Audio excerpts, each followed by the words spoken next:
every single detail of this was a huge deal. Yeah.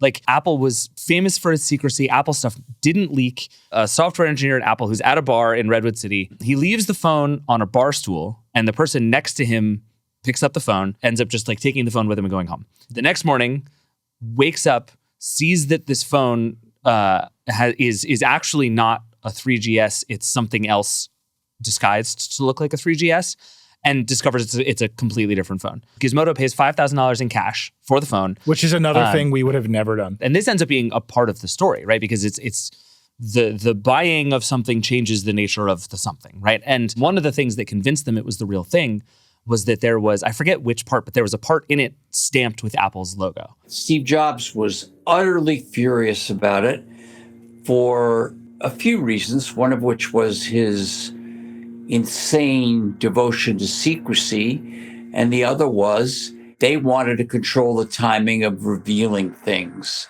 They always did. I think we spent about an hour on the phone arguing. He said, I'm going to sue these bastards. I've reported it to the police, but I'm going to sue them. I'm going to pursue criminal charges, blah, blah, blah. And I said, that would be a terrible idea. That would be a terrible idea in terms of, freedom of the press, and wavered a little back and forth, but I failed.